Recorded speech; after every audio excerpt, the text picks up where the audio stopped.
Symmetric difference वांगुर ही आहे, पर इन में असां छा कंदा आहियूं, जेके कॉमन एलिमेंट आहिनि उहे ख़तमु करे पहिरें सेट जा ऐं सेकेंड सेट जा ॿई गॾे करे रखंदा आहियूं। डिफरेंस में असां छा पिया कयो, कॉमन एलिमेंट कटे करे असां पहिरें सेट जा रखिया पिया। हिन में ईअं कोन कंदासीं। डिफरेंस जी निशानी आहे हीअं, हिन खे डेल्टा पढ़िबो आहे।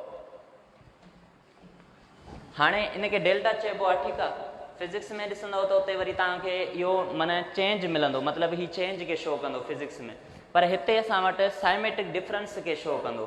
साइमेट्रिक डिफरेंस में कीअं हूंदो आहे, for example if a is equal to 2 4 6 8 and b is equal to 6 8 10 12, then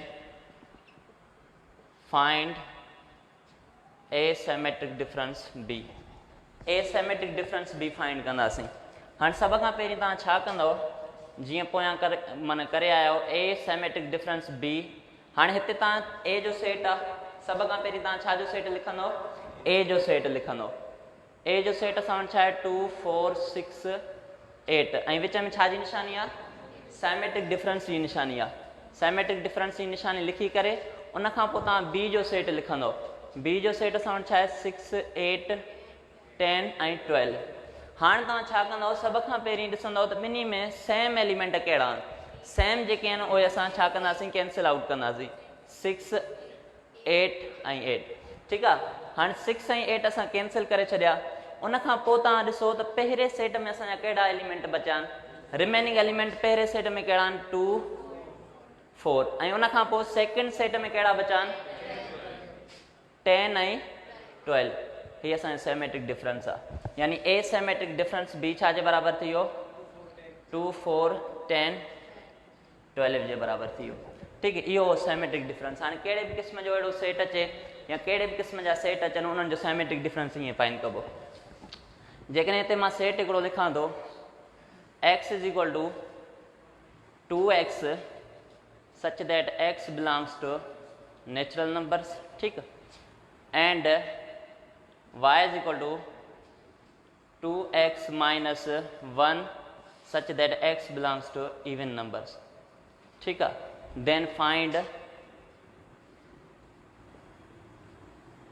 a delta b, यानी asymmetric difference b। हाणे अहिड़े क़िस्म जा असां वटि सेट अची वञनि बिल्डर नोटेशन में, त पोइ उन्हनि खे असां कीअं माना जेको आहे सो सॉल्व कंदासीं। सभ खां पहिरीं ही बिल्डर नोटेशन वारे खे तव्हां टेबुलर में चेंज कंदो, यानी रोस्टर फॉर्म में टेबुलर फॉर्म में चेंज कंदो। हिन खे बि टेबुलर फॉर्म में चेंज कंदो। टेबुलर फॉर्म में चेंज करण जो तरीक़ो छा आहे, तव्हां हीअ शइ खणंदो, हीअ तव्हां वटि छा आहे 2x, इन मां तव्हां एलिमेंट ठाहींदो 2x खणो। हाणे 2x खणण खां पोइ छा थो चए x belongs to natural numbers, ठीकु आहे। हाणे x बिलोंग्स टू असां वटि नेचुरल नंबर्स थो चवे, ऐं हिते असां वटि छा थो चए x belongs to even numbers.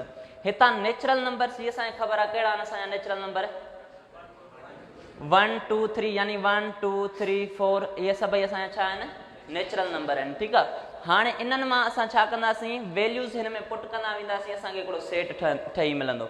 यानी x जी जाइ ते तव्हां पहिरियां 1 पुट कंदो, तव्हांखे छा मिलंदो 2 मिलंदो। x जी जाइ ते तव्हां छा पुट कंदो 2 पुट कंदो, तव्हांखे छा मिलंदो 4 मिलंदो। यानी नेचुरल नंबर्स मां x जी जाइ ते तव्हां 3 पुट कंदो, तव्हांखे छा मिलंदो 6 मिलंदो। ऐं x जी जाइ ते तव्हां 4 पुट कंदव, तव्हांखे छा मिलंदो 8 मिलंदो, ठीकु आहे। हाणे हीअं हलंदा रहंदा, हेॾा बि हलंदा रहंदा। यानी असां वटि सेट कहिड़ो ठहियो, हिन खे असां लिखंदासीं x इज़ इक्वल टू 2 4 6 8, ठीकु। उन खां पोइ असां वटि हिते छा आहे y is equal to 2x minus 1। हाणे तव्हां इन खे 2x माइनस 1 खे खणी ईंदव, 2x माइनस 1, सही आहे। हाणे हिते x जी वैल्यू तव्हां हाणे इवन नंबर्स मां खणंदव। इवन नंबर असां वटि कहिड़ा आहिनि 2 4 6 8, ठीकु आहे। कुझु वैल्यूज़ पुट करे तव्हां इहा शइ सॉल्व कंदव। हाणे इवन नंबर्स में तव्हां हिते पुट कयोसि, जेको आहे सो x जी वैल्यू हिन में पुट कयोसि, 2 पुट कयोसि, घणो थो मिले -1 कयोसि, घणो मिलंदो ॿिॾूं 4 - 1 छा मिलंदो 3 मिलंदो। उन खां पोइ तव्हां वरी जेको आहे सो 2 पुट कयोसि, 4 पुट कयोसि, 4 - 1 घणो मिलंदो ॿिचों 8 - 1 7 मिलंदो। 6 पुट कयोसि, छा मिलंदो तव्हांखे 11 मिलंदो। ठीकु आहे, उन खां पोइ तव्हां 8 पुट कयोसि 15 मिलंदो। ठीकु आहे, हाणे तव्हां वटि छा छा कहिड़ो कहिड़ो सेट अची वियो?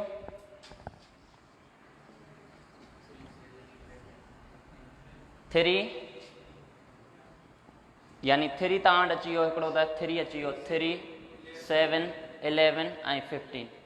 ठीकु आहे, हाणे हिते त असां वटि हिते इनफाइनाइट सेट अची विया। ठीकु आहे, हाणे इनफाइनाइट अची विया त हिते सेमेटिक डिफरेंस थोरो असांजे लाइ माना जेकॾहिं सभई असां फाइंड कंदासीं, हाणे ख़बर नथी पए त हिन में जेको आहे सो असांजो 2 अचे थो या नथो अचे। उन खां पोइ सभ खां पहिरीं ॾिसो थोरो सेमेटिक डिफरेंस जेकॾहिं थिए थो त हिते कंदासीं, न त अहिड़े क़िस्म जा तव्हांजा न ईंदा आहिनि, हीअ अचानक अची वियो आहे। ठीकु आहे, X symmetric difference Y is equal to find कयोसीं 2 4 6 8। ठीकु आहे, ऐं सेमेटिक डिफरेंस 3 7 15। ठीकु आहे, हाणे मुंहिंजे ख़्याल में हिन में जेको आहे सो सभई असांजा तक़रीबन इवन नंबर ईंदा। ठीकु आहे, हिन में इवन ईंदा, हिन में तव्हांजा तक़रीबन ॾिसो 3 7 11 15 तक़रीबन तव्हांजा आड पिया अचनि। सही आहे, माना छो जो असां वटि 2x - 1 छा हूंदो आहे, असां वटि आड हूंदो आहे। ठीकु आहे, ऐं 2x असां वटि छा हूंदा आहिनि, इवन हूंदा आहिनि।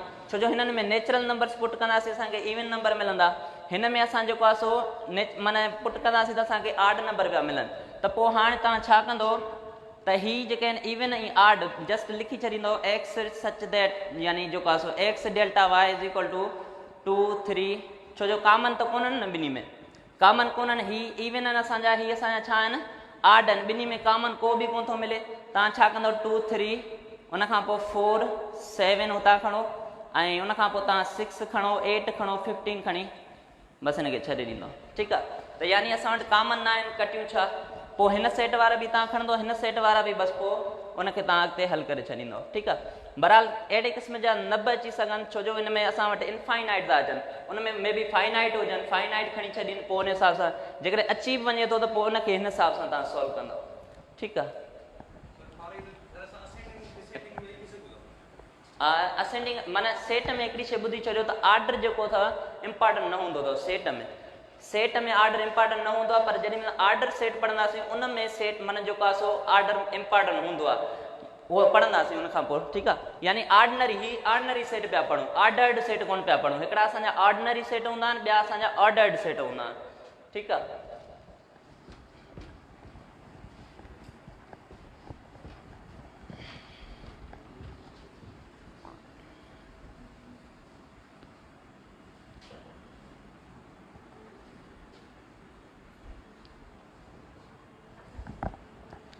वेन डायग्राम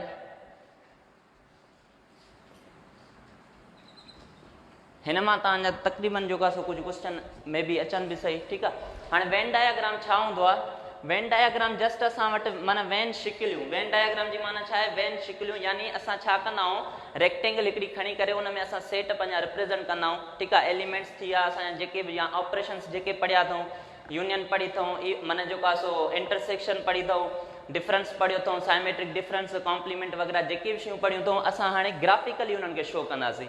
यानी वेन डायग्राम जी जेका डेफिनेशन बीहंदी,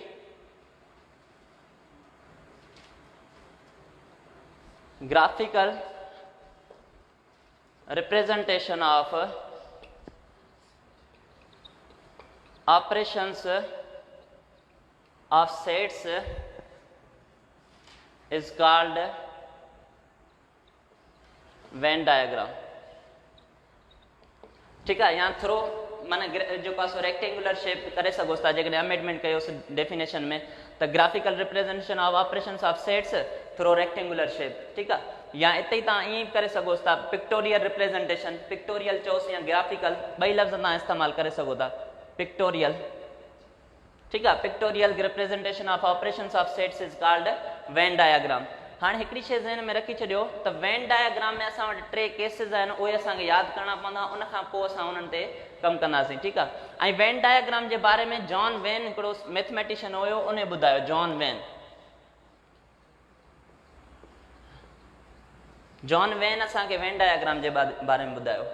हाणे केस नंबर 1 आहे असां वटि। केस नंबर 1 में थो चवे त चए थो if A and B are disjoint sets, छा आहे डिसजॉइंट सेट्स। केस नंबर 1 में चए थो if A and B are disjoint sets, जेकॾहिं ए ऐं बी डिसजॉइंट सेट्स हूंदा त उन्हनि जी वेन डायग्राम कीअं ठहंदी। ठीकु आहे। जेकॾहिं असांजा केस 2 में थो चवे, अचूं था केस 2 में थो चवे if A and B are overlapping sets, ठीक है। केस 2 में तो चवे तो if A and B are overlapping sets, चए तो जेकॾहिं ए ऐं बी ओवरलैपिंग सेट हुजनि त उन्हनि जी वेन डायग्राम कीअं ठहंदी। ऐं केस 3 आहे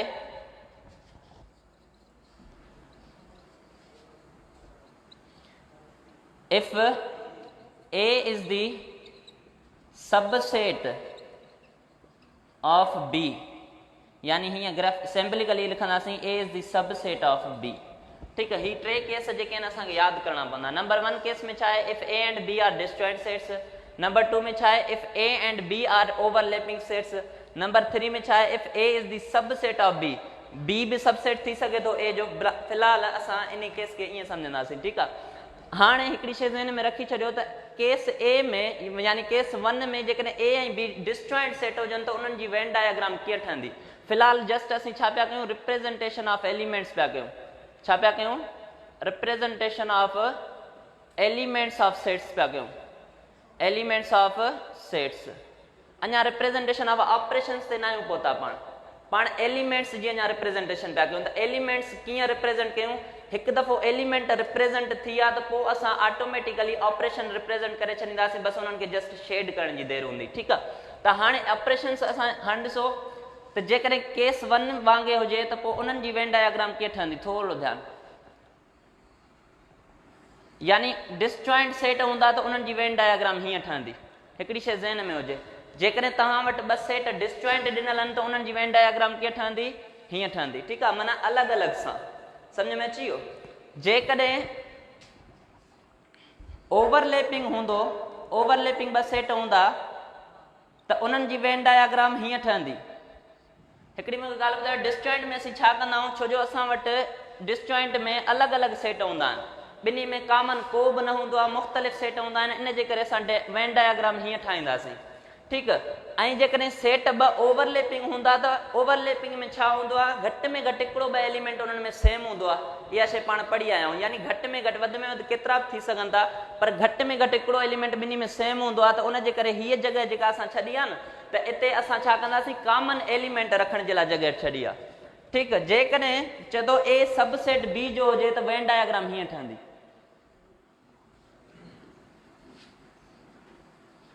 ए जेकॾहिं सबसेट आहे बी जो, ठीकु आहे। ए छा आहे, सबसेट आहे बी जो, यानी बी में ए हूंदो न, छो जो सबसेट तॾहिं चवंदासीं बी जो हिकिड़ो सेट हूंदो ऐं ए जो हिकिड़ो सेट हूंदो, त सबसेट ए तॾहिं थींदो जॾहिं ए जा सभई एलिमेंट बी में मौजूदु हुजनि। यानी ए सॼो जेको आहे सो कंज़्यूम थी वञे बी में, त पोइ असीं ए खे छा चवंदासीं, सबसेट चवंदासीं। हाणे ही केस तव्हांखे जस्ट यादि करणा पवंदा, उन जे हिसाब सां असां हलंदासीं। केस 1 में छा आहे, डिसजॉइंट सेट हूंदा त वेन डायग्राम हीअं ठहंदी। केस 2 में ओवरलैपिंग सेट हूंदा त वेन डायग्राम हीअं ठहंदी। केस 3 में असां वटि छा आहे, जेकॾहिं को बि सेट हिक ॿिए जो सब सेट आहे त वेन डायग्राम हीअं ठहंदी। ऐं हीउ जेको रेक्टेंगल आहे, हीउ रेक्टेंगल ख़बर अथव छा खे शो कंदो आहे, यूनिवर्सल सेट खे शो कंदो आहे। हीउ रेक्टेंगल छा खे शो कंदो आहे, यूनिवर्सल सेट खे शो कंदो आहे। मथां हीअं यू लिखियल हूंदुसि त यानी हीउ रेक्टेंगल जेको आहे असांजो यूनिवर्सल सेट आहे। ठीकु।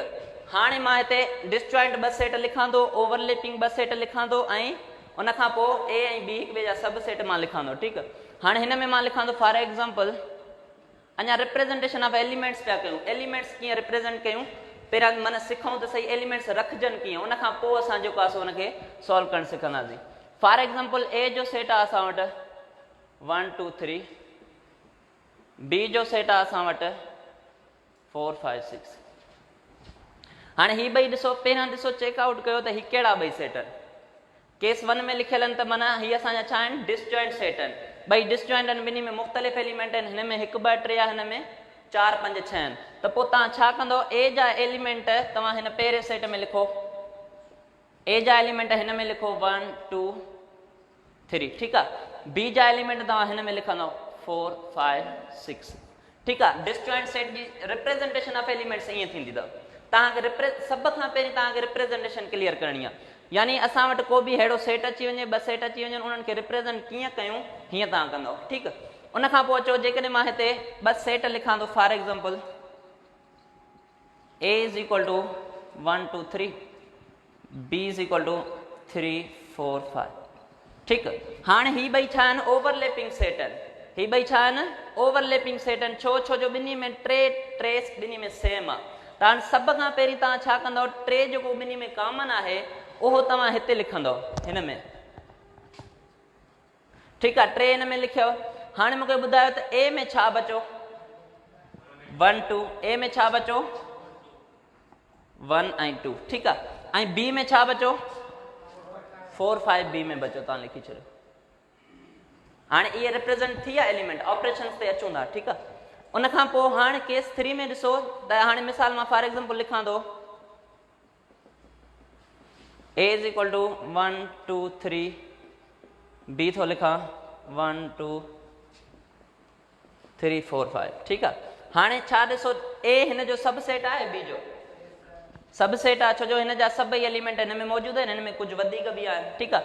हाणे तव्हां सभ खां पहिरीं A जा एलिमेंट हिन में रखंदव। A किथे आहे? उहो हिन दायरे में A आहे। A जा एलिमेंट लिखो 1 ऐं 2 ऐं 3। ठीकु आहे। हाणे 1 2 3 A जा एलिमेंट लिखी छॾियासीं। हाणे B में कहिड़ा बचा एलिमेंट? 4 5। B में कहिड़ा बचा? 4 ऐं 5। क्लियर थी वियो। हाणे हिते छा आहे ॾिसो, B जी रक़म सॼी पूरी आहे 1 2 3 4 5। A जी रक़म पूरी आहे 1 2 3। माना इहा शइ असांखे ध्यान में रखणी आहे त कहिड़ा एलिमेंट किथे कीअं रखणा। सभ खां पहिरीं रिप्रेज़ेंटेशन ऑफ एलिमेंट्स असांजी क्लियर हुजे, पोइ असां representation of operations of sets ते ईंदासीं। ठीकु आहे। हाणे ही केस तव्हांखे फ़िलहाल यादि करणा आहिनि, फ़िलहाल इन्हनि ते असांखे कमु करिणो आहे। हाणे हिते ॾिसो, हिन में असां वटि ॾिसंदासीं A जा एलिमेंट पूरा आहिनि 1 2 3, B जा एलिमेंट 3 4 5। ठीकु आहे। माना हाणे हिन हिसाब सां ॾिसंदासीं त B जा पूरा आहिनि, हिन हिसाब सां ॾिसंदासीं त A जा एलिमेंट पूरा आहिनि। ठीकु आहे। हाणे हिकिड़ी शइ ॿुधो, हाणे ऑपरेशन्स ते था अचूं। डिसजॉइंट सेट्स में जेकॾहिं ऑपरेशन्स अचनि, कहिड़ा कहिड़ा ऑपरेशन पढ़ियासीं? A union B, A intersection B, A difference B। ठीकु आहे। A साइमेट्रिक डिफरेंस B खणोसीं। ठीकु आहे।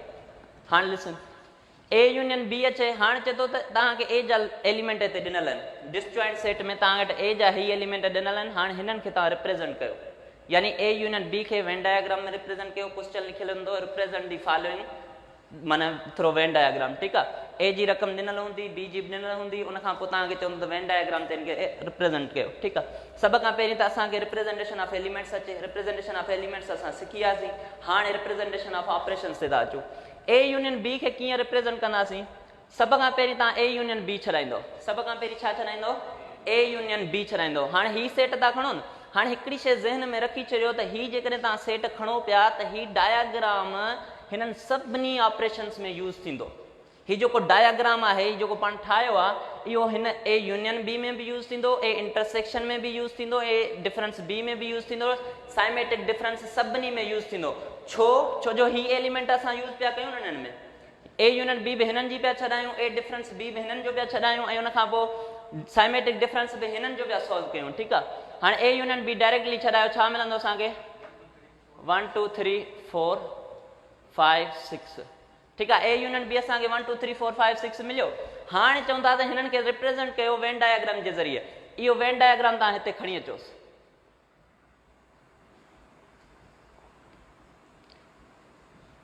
वन टू थ्री, उन खां पोइ छा आहे 4 5 6।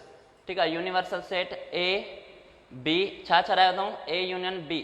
A यूनियन B सॉल्व कयो अथऊं न। हाणे A यूनियन B में असांखे कहिड़ा एलिमेंट मिलिया आहिनि? 1 2 3 4 5 सभिनी खे तव्हां शेड कंदो, बस जस्ट शेड कंदो। क्लियर थी वियो। माना A यूनियन B टेस्ट में जेकॾहिं अचे तव्हांखे ही सेट ॾिनल हुजनि ऐं उन खां पोइ चए A यूनियन B खे रिप्रेज़ेंट कयो थ्रो वेन डायग्राम, त तव्हां हीअं अहिड़ो ऑप्शन ॾिसंदव न त जंहिंमें सभई शेड थियल हुजनि, उनखे तव्हां टिक आउट कंदव। क्लियर थी वियो। उन खां पोइ अचो A डिफरेंस B ओ A इंटरसेक्शन B। इंटरसेक्शन में छा कंदा आहियूं? ॿिन्ही मां कॉमन खणंदा आहियूं। इंटरसेक्शन में छा कंदा आहियूं? कॉमन खणंदा आहियूं। कॉमन को आहे न आहे त ख़ाली जीअं आहे ईअं लिखंदुसि, बसि ख़ाली लिखंदो।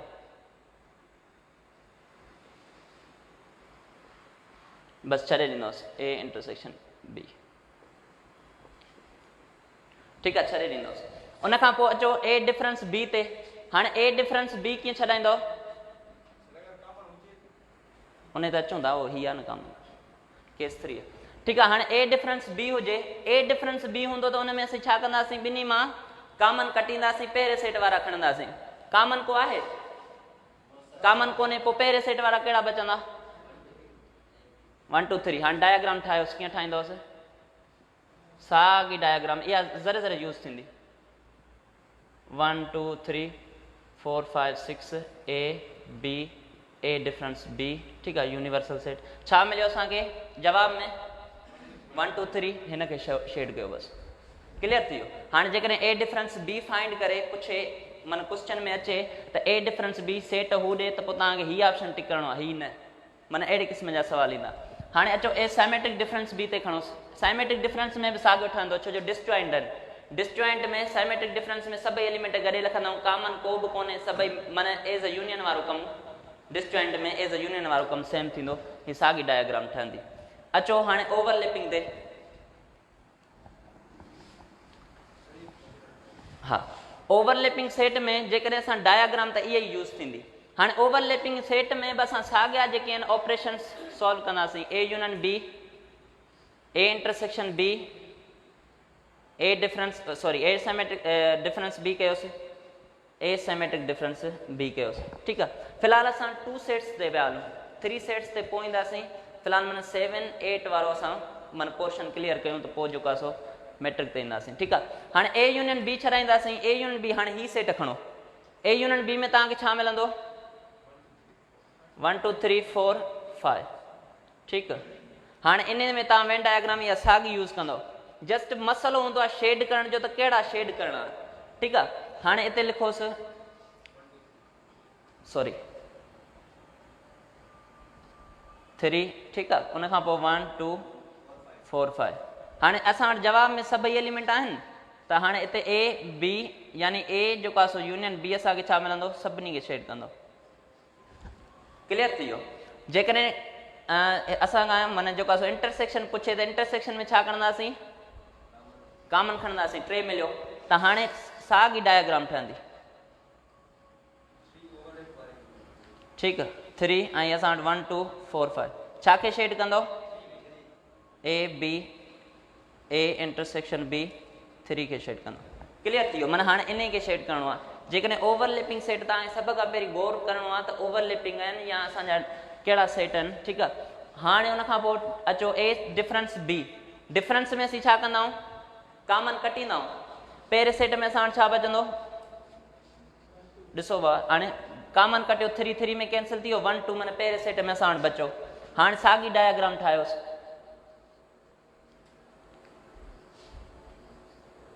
3 1 2 4 5, ठीकु आहे। ए बी जो सेट आहे, हीअ असां वटि छा आहे, ए डिफरेंस बी। छा मिलंदो असांखे, 1 2, सिर्फ़ु हिन खे शेड करिणो आहे, हिन खे, 3 खे बि न आहे करिणो, 3 खे छॾे ॾियणो आहे। 1 2 जंहिंमें आहिनि बसि उन खे शेड करिणो आहे। 3 4 5 जीअं आहिनि ईअं रहंदा, ठीकु आहे। हाणे अचो साइमेट्रिक डिफरेंस ते। साइमेट्रिक डिफरेंस में छा कंदा आहियूं, साइमेट्रिक डिफरेंस में कॉमन कटींदा आहियूं। कॉमन ख़तमु करे पहिरें ई ॿिए सेट वारा खणंदासीं, यानी 1 2 4 5, 1 2 4 ऐं 5। डायग्राम कीअं ठहंदी,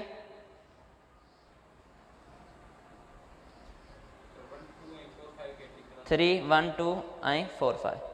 ए बी जेको आहे सो ए साइमेट्रिक डिफरेंस बी, ठीकु आहे। छा खे शेड कंदो, 1 2 ऐं 4 5, 3 खे न कंदो।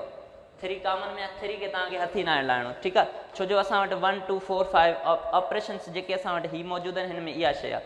त 3 माना 1 2 ऐं 4 5, 3 खे छॾे करे तव्हां हिन शइ खे जेको आहे सो रिप्रेज़ेंट कंदो।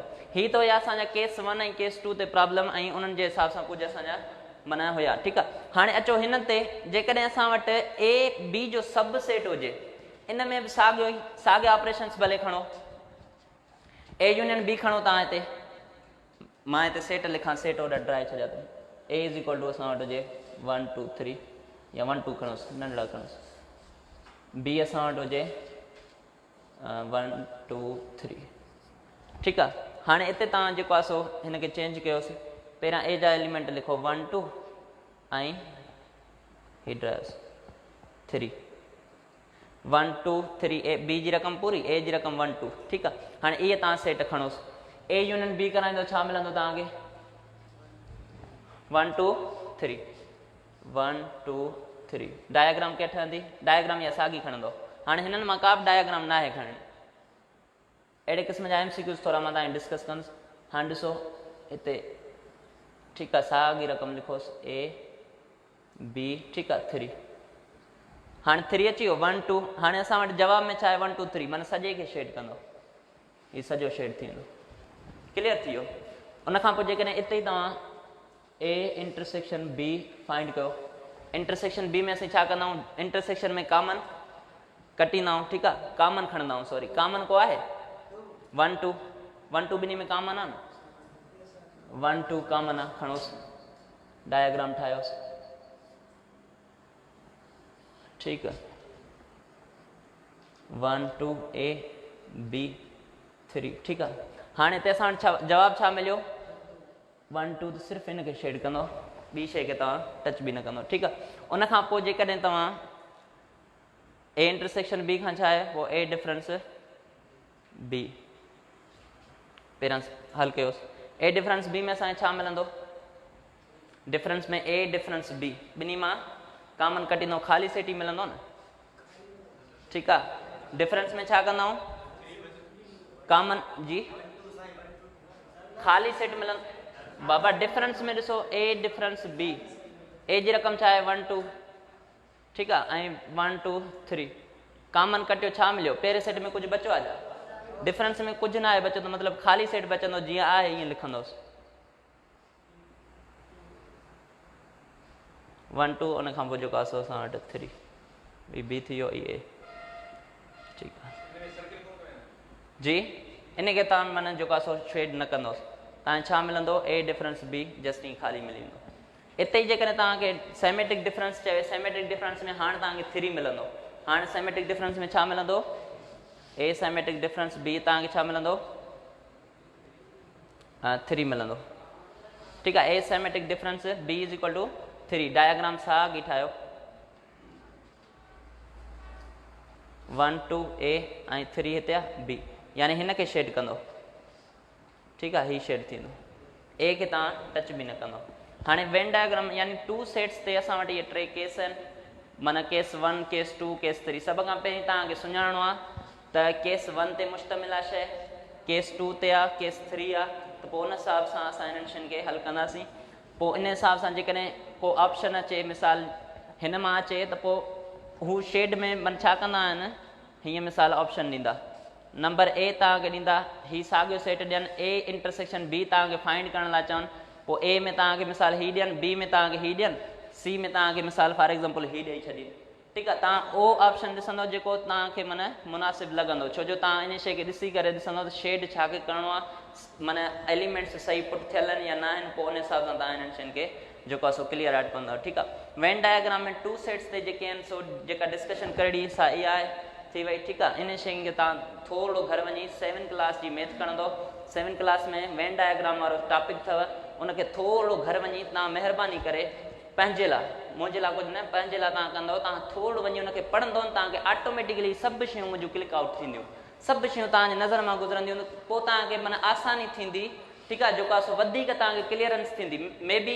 कुझु शयूं मूंखां रहिजी बि वियूं हुजनि, या मे बी जेको आहे सो कुझु वधीक शयूं मां ॿुधाए वियो हुजां, पर तव्हांखे जेको आहे सो जस्ट उहे शयूं ॾिसणियूं आहिनि जेके शयूं मूं पढ़ायूं आहिनि ठीकु आहे। इन्हनि शयुनि खे थोरो घर वञी वधीक माना एक्सप्लेनेशन सां वधीक लिखियलु हूंदो शयूं, शेड में उते तव्हांखे हीअं ॾिनल हूंदा, साइड में शेड जे हिसाब सां ऑप्शन हीअं ॾिनल हूंदो जस्ट ठीकु आहे, पर तव्हांखे सेट्स खे ॾिसणो आहे, हीअं बि तव्हांखे शयूं ॾिनल हूंदियूं त कहिड़ियूं शयूं शेड करणियूं आहिनि, कहिड़ियूं शयूं न आहिनि करणियूं ठीकु आहे।